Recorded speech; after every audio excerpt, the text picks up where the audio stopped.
Ayun guys, no? Magandang araw po, no?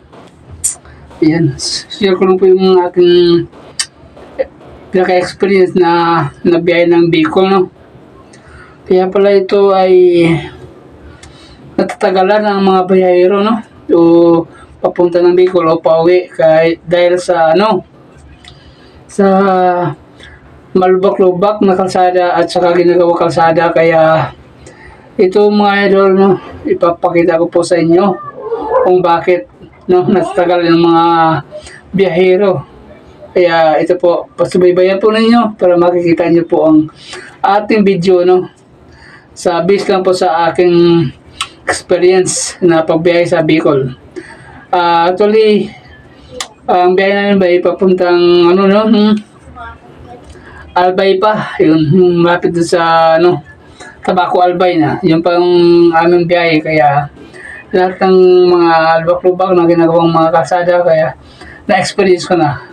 Ayan mga idol, no, ipapakita ko sa inyo kung bakit natatagalan ng mga biyahero, no.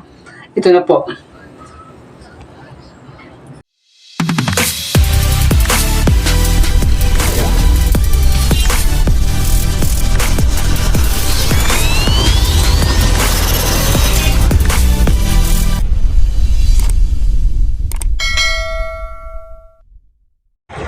So yan guys, no, nakikita na niyo sa ating harapan, no. Kaya tayo natagalan dahil dito po, no, sa mga lubak-lubak na to. Yan, tingnan nyo yung sa ating harapan, no. Napakadandahan lang talaga ang ating takbo. Kaya napakahirap po magbiyahe mga idol, lalo na sa mga logistic na kagaya namin, no. Lalo na sa mga nag-drive ng mga trailer, pinakamahirap po yan sa kanila mga idol. Tandaan natin talaga ang hirap dyan, no.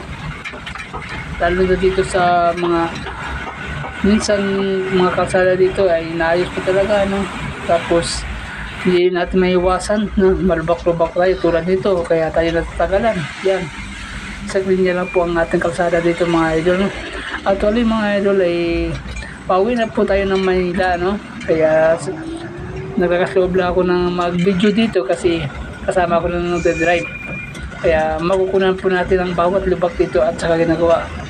Saka ngayon mga idol, papasok na po tayo ng Quezon. Yan. Kaya dito mga idol, hinto muna tayo kasi isang linya lang po dyan at saka ginagawa po yung kalsada mga lods. Yeah, hintay-hintay tayo dito. Kaya dito natin makikita na ang mga driver ay pagod na, nangangalay na dahil sa ganitong kalsada, no, ginagawa at saka madaanan pa ang bawat lubak-lubak na kalsada. Kaya mga idol, kaya tayo natatagalan, no, dahil nga dito sa kalsada na to. Kaya marami pa po tayo makikita, madadaanan na lubak-lubak at saka ginagawang kalsada mga lods. Kaya pagsubaybayan na po ang ating video para makita po natin ang lahat na ating dinadaanan mga lods, no. Ang tawag po dito ay Tigkawayan, Quezon na tayo mga idol. Kaya dito po sa kahabaan ng Tigkawayan, dito po talaga ang pinakamahirap na daanan. At saka hindi naman mahirap, mano na talaga mga lods, mga lubak-lubak lang talaga. Kaya hindi ka pwede dito na mas mabilis ang pagdadrive natin, no. Kailangan dahan-dahan lang talaga para maiwasan po natin ang disgrasya mga lods. Kaya nakikita nyo naman, no, medyo matagal-tagal na natin, matagal-tagal tayo dito kasi napakahaba po yan ng papunta pa sulubong sa atin.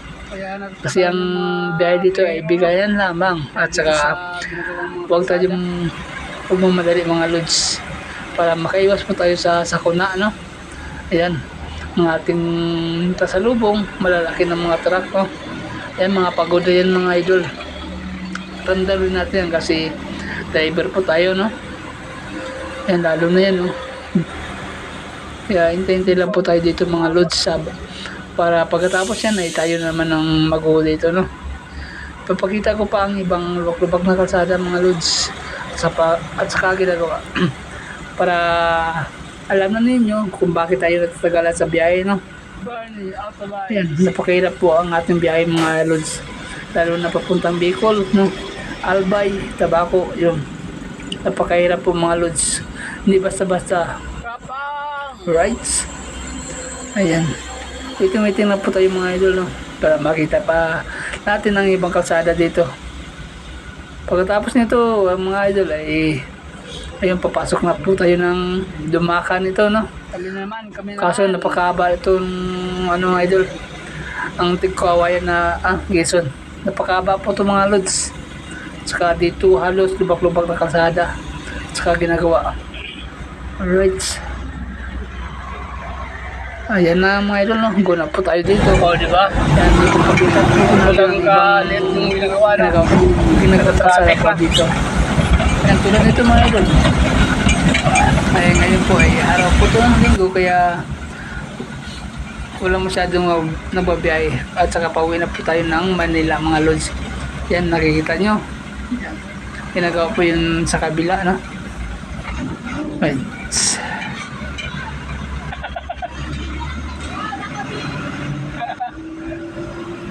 Yan, isang linya lang po dito mga lods. Isang linya lang. Kaya hindi tayo basta-basta makapag-drive ng mabilis dito. Alright, ayan no. Sila naman nakikita dito, no? Pabilis si Mami. Marami yung papunta sa pauwi. Alright. Nakita nyo nga mga idol, no? Napakahirap ng biyahe natin, kaya sana supportahan natin ang ating video, no? Saka pa-like and share po.